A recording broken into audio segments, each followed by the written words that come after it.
go right to questions, a little bit different. We do have a microphone in the room today, so wait for that to get to you before you ask the question. We keep it. Whenever you're ready, we'll begin. Brett? Coach, coming out of your bye week here, what would the message be to the fans that long-term you're still on track or where you want to be, even though short-term you kind of stubbed your toe a little bit? Well, I don't know about the last thing that you said. I think the biggest thing is that we need to get better, and you need to be able to find improvement in certain areas, and we're striving to do that.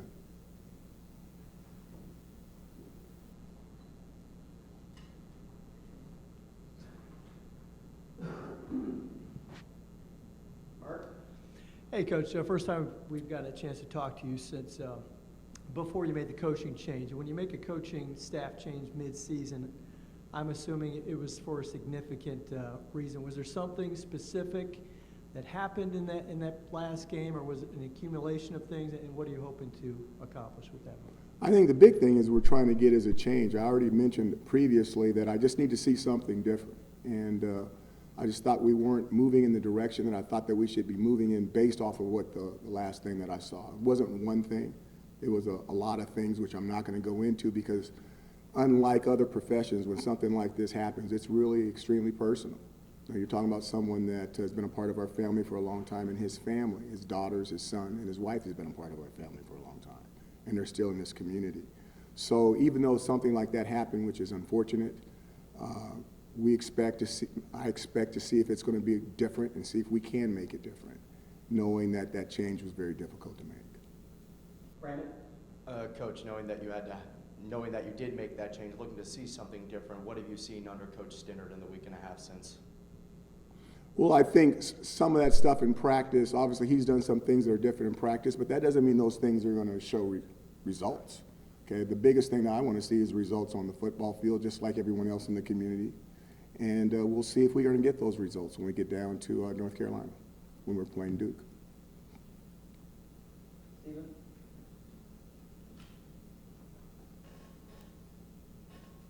Thank you. Curious, what you said you needed a change. Why was Brian the guy you chose to change it, and why now as opposed to at the end of the season?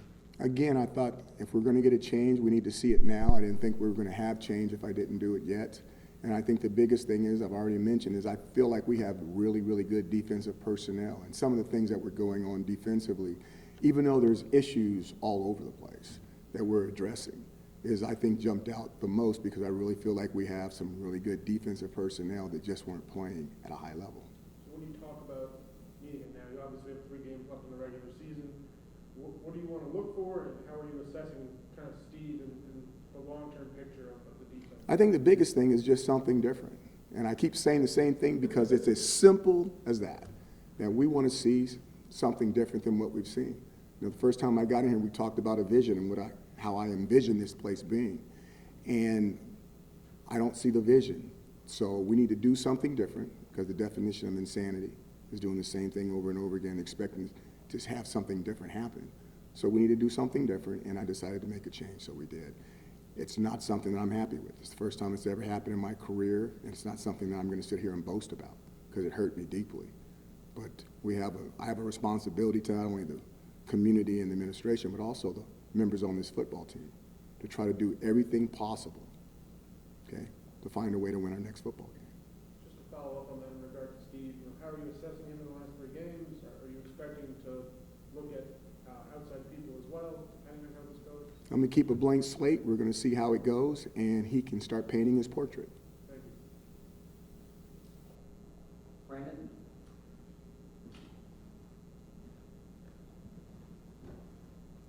Nice line over here. Coach, we still haven't seen McKinley Williams yet this season. Is there a consideration, since we're past the 8-game marker, of a possible redshirt? It's always a possibility that I hope, he's going to redshirt. Let me back this up. These past 8 games, he's going to redshirt. I'm always hoping that someday we may see him, but I'm not going to bank on it. I'm not going to bet on it. Mark? Back to what you were saying at the end of that last response about doing whatever it takes. I think making that decision midseason sends a message to the fans that you're not giving up on this year yet. Can you talk about kind of that approach going in the last 3 games? Well, I think the main thing is we need to talk about Duke University. Coach Cutcliffe does a fantastic job. I've been in the 4 years that I've been in the ACC meetings, I can humbly say that I think that guy is the smartest guy in the room. And I'm not talking bad about any other coaches. It's just that when you have a conversation with David Cutcliffe, you understand the knowledge that flows through him. And we have a very, very difficult task to be able to not only play well, but be able to try to get our defense to play well on a guy like that knows so much offensive football. They're doing a little bit of a Georgia Tech's old run game, tied in with some of their vertical passing game that they had years before with the quarterback from the Giants and all that kind of stuff that the kids that's up there now. And I just think he makes it very, very difficult on defenses. For us to be able to match what they can do offensively is a tall task. So we have a very, very big task. But if we can find a way, then it gives us a chance. We're not looking further than anything other than trying to play a lot better than what we have been, okay, against Duke this week. Just to follow, I mean, the perception after the Boston College game, I think for a lot of people, is that the season's over. This team still has a chance to get to the bowl. We still got a heartbeat. You know, it's not over, but we've got to start doing something.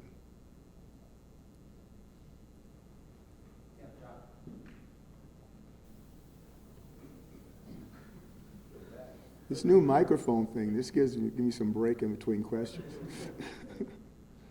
Dino, I'm curious through 2 games, kind of what you've seen from Matthew Bergeron and how you've kind of assessed his play. He's getting better. You know, the biggest thing about Matthew, and you never know. You know, I used to work with a head coach, and he used to have this line. He says, when freshmen or guys have never played in a game get into a football game for the very first time, he used to say, they hardly know their name. And I'm like, what? They hardly know their name. They get in and they can't remember the first 3 or 4 plays they did.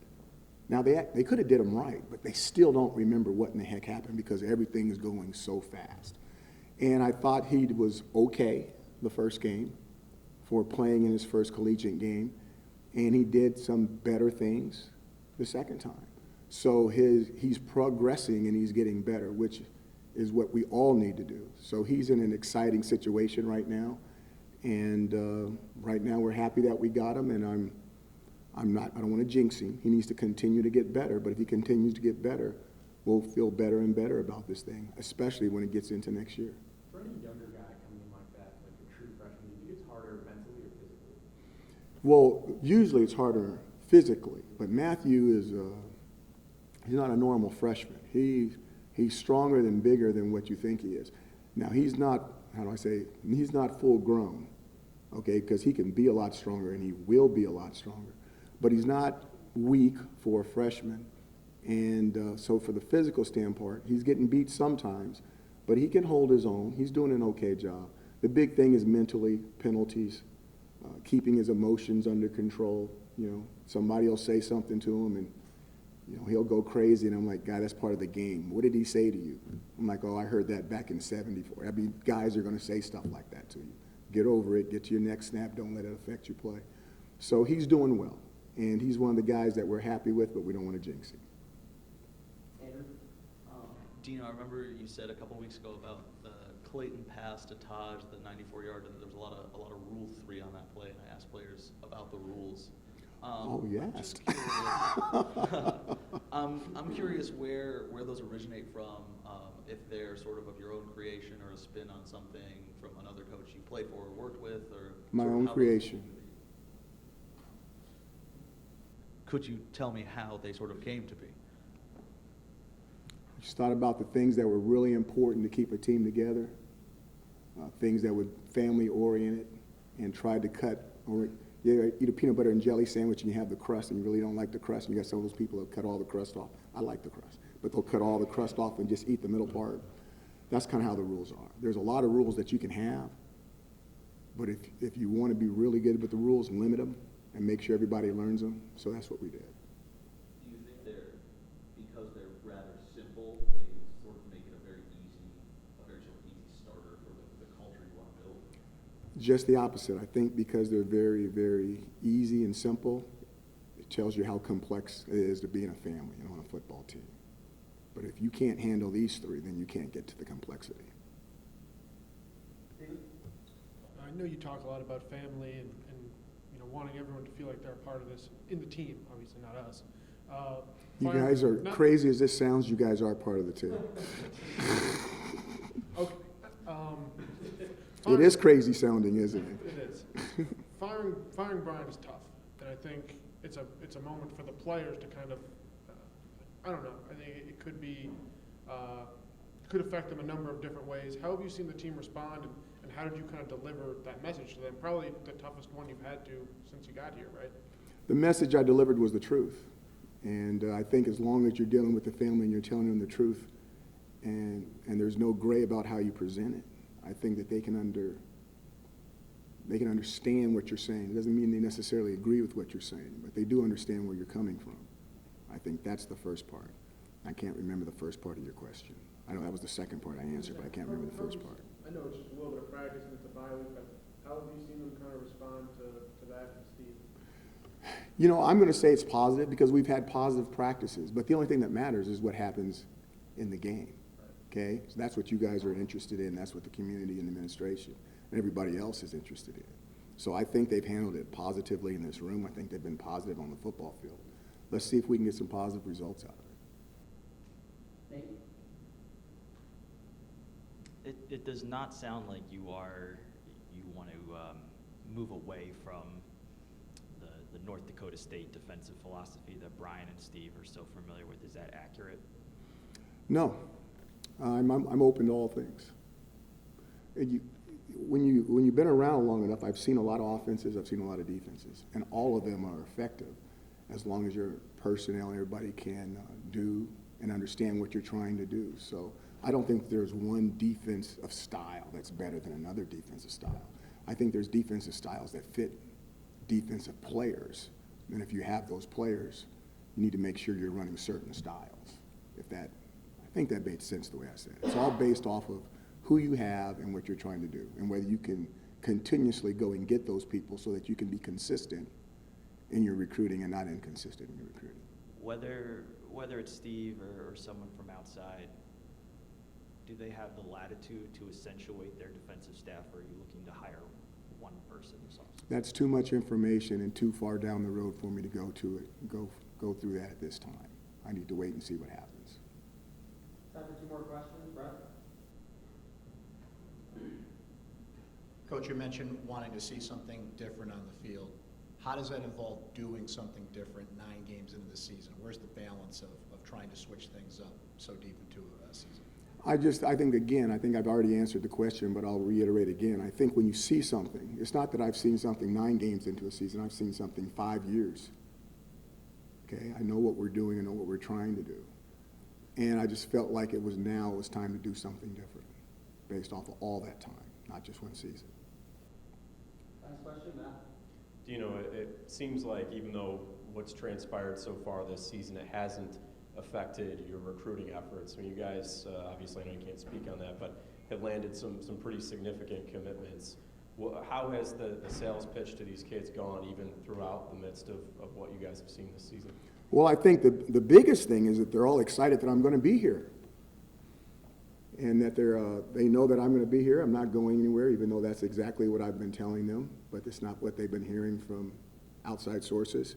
So they're excited that we're going to be here. They think that we're on the right track. They like what they see, or they wouldn't come. And again, you guys, to me, more importantly than what's going on with the football part of it, when you have an opportunity to get an academic education from a private institution like Syracuse, and that degree is going to carry you a long time, okay, and everywhere that you go, that's an extreme positive. So as long as you can break even on the other part, you should have an opportunity at some good recruits.